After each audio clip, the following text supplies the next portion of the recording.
नहीं पहुंच रही है। अरशद जी बोलिए बोलिए। मेरी आवाज मिल रही है? हाँ आपकी आवाज आ रही है। इन्होंने कहा है कि कांग्रेस 70 साल इस देश में राज किया। ये कौन से वरिष्ठ पत्रकार है, इनको यही जानकारी नहीं है। कांग्रेस में आपको बता दूं आपकी जानकारी के लिए 55 साल कांग्रेस ने राज किया था। आप बीच में ना बोलिएगा, मैं आपको बता रहा हूँ। मैं आपको क्यों बता रहा हूँ, आप थोड़ा 2 मिनट सुन लीजिए, थोड़ा सुन लीजिए, आप सुन लीजिए जरा सा।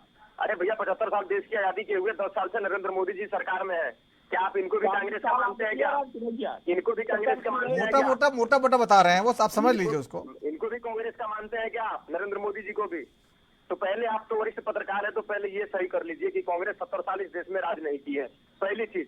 दूसरी बात, आपने शिक्षा की थी कि 70 साल में कांग्रेस ने किया क्या, मैं आपको बता रहा हूँ।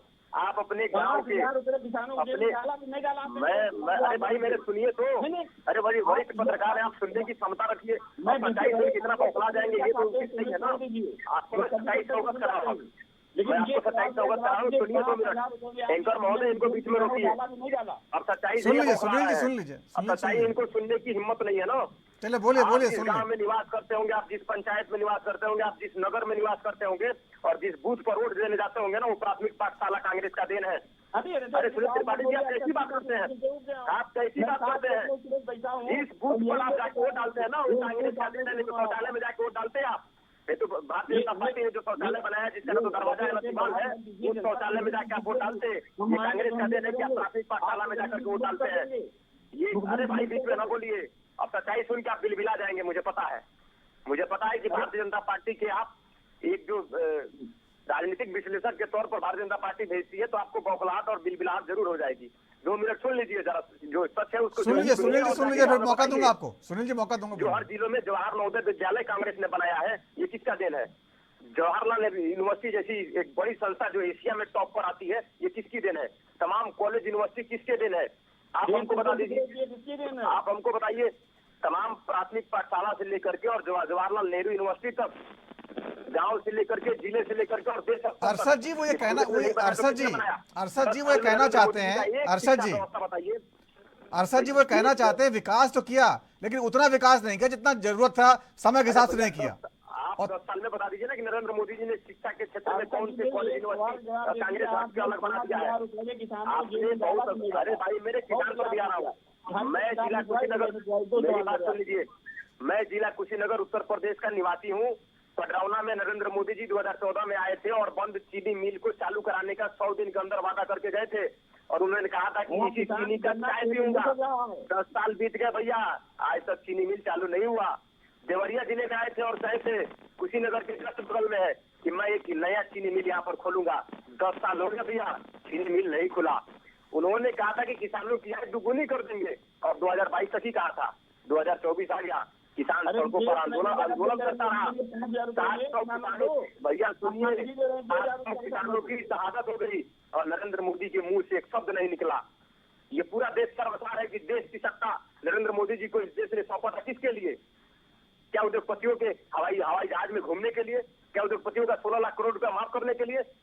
क्या कोविशील्ड जैसी कंपनी बनाने वाली दवाई जो कोविशील्ड बनाई थी उसे 5 करोड़ चंदा लेने के लिए? अरे भैया मेरे भैया, आज आपको जानकारी नहीं है? 45,000 की गाड़ी आज 1 लाख की बिक रही है भाई। 2 रुपए की दवाई 20 रुपए की बिक रही है। और इन दवाई बनाने वाली कंपनियों से भी नरेंद्र मोदी जी ने चंदा लिया।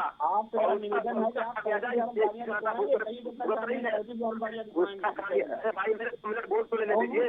अब सच्चाई आप सुन नहीं पाओगे। देश की जनता के सामने सच्चाई आप जाने नहीं देना चाहते हैं। नहीं, आपके जैसे लोगों को लाके इसलिए बताया जाता है कि आप इसमें इंटरप्ट करो, आप चिल्लाओ, सच्चाई को जनता के बीच तक जाने से रोको। यही आप लोगों का काम है, यही आप लोगों का काम है। और हार देखिएगा, आपकी हार ऐसी होगी जो इतिहास के पन्नों में दर्ज की जाएगी। घबराइए नहीं, जनता ने 4 चरण के चुनाव ही तय कर दिया है। इस देश की जनता ने 4 चरण के चुनाव में ही तय कर दिया है कि देश में जो आंधी चल रही है ना, उस आंधी का नाम राहुल गांधी है और जिसका सामना नरेंद्र मोदी के मानता पक्का नहीं है। भाई मेरे, हाँ 4 जून को मिलेंगे, फिर मिलेंगे पूरे सामने सच्चाई। ठीक है अरशद जी, ठीक है अरशद जी, आपकी बात आ गई है, जवाब ले लीजिए। आप कहाँ बोलने दिए? ये तो बीच में इंटरप्ट कर रहे हैं ना। अब ये बोले तो मुद्दों बोले ना, आप मुद्दों में बोले, जल्दी बोलिए। मुद्दों बोलने नहीं दूंगा इनको, मैं अब किसी को नहीं बोलने दूंगा, चाहे भारतीय जनता पार्टी की प्रवक्ता महोदय हो या सुनील त्रिपाठी जी हो। वो कहाँ कुछ बोल रही है, वो तो आपको सुन रही है चुपचाप, आप बोलिए ना। तड़ीपार कर दीजिएगा आप हमको यहाँ से। अब की बार भाजपा तड़ी पार, देश की जनता यही कह रही है कि अब की बार भाजपा तड़ी पार। आप आपको स्वीकार करना मुद्दों पड़ेगा। बात करिए, मुद्दों पर। ये इस तरह की इसको जो स्वीकार करना पड़ेगा। चुनावी जुमलेबाजी तो रोज होती है, मुद्दों बात करिए। कैसे सीटें आ रही, कहाँ से आ रही हैं? 272 सीटें कहाँ से आ रही इंडिया गठबंधन की? इंडिया गठबंधन, अरे आप तमिलनाडु में देखिए ना, 39 के 39 सभी मीडिया चैनल जो नोएडा में बैठी है, जो कभी गाँव में नहीं जाती है, वो चैनल भी बता रही है कि 39 के 39 तमिलनाडु में कांग्रेस जीत रही है, उनके गठबंधन के लोग जीत रहे हैं। तमिलनाडु में 20 के 39, केरल में 20 के 20। आप हरियाणा चले आइए, देश हरियाणा की जनता इतनी नाराज है जो आज इनको बाहर भगाना चाहती है। आप वहाँ अल्पमत में बीजेपी की सरकार चल रही है। आप यूपी से कितने आएंगे? यूपी से एक आदिवासी मुख्यमंत्री, इनको सबर नहीं हुआ, आदिवासी समाज पर इन्होंने कुटार। अर्षद जी, यूपी से कितनी सीटें आ रही हैं?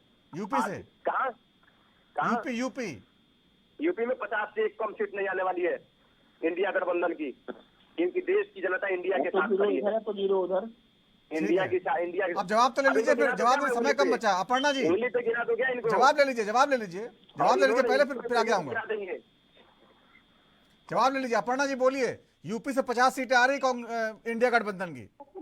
सबसे पहले तो मैं कड़ी आपत्ति दर्ज करती हूँ कि राहुल गांधी प्रधानमंत्री के लिए तू तड़ाक के शब्द इस्तेमाल करते हैं और ये कह रहे हैं आपके राजा महोदय कांग्रेस प्रवक्ता कि आपने कहां से कौन से वरिष्ठ पत्रकार हो आप बिलबिला रहे हैं, आप छटपटा रहे हैं। अरे आप कैसी भाषा का इस्तेमाल कर रहे हैं भाई साहब, आप ये जरा देखिए।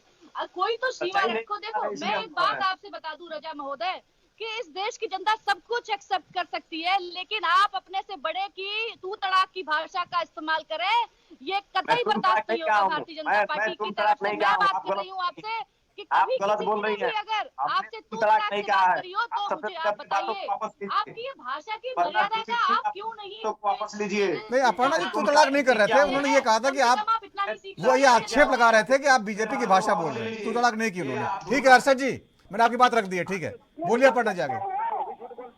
हाँ, उनकी आवाज नहीं आ रही है मुझे, तो सुनिए अर्षद जी, ठीक है अर्षद सुन लीजिए, अर्षद जी सुन लीजिए। नहीं, ये झूठ कैसे बोल रही है ये? नहीं तो मैंने बस सफाई दे दी आपकी तरफ से, बात रख दी है। बोलिए अपर्णा जी, मुद्दों बात करिए, मुद्दों पर बात करिए। जी हाँ, एक बार रिपीट कर दीजिए, मैंने क्या बोला?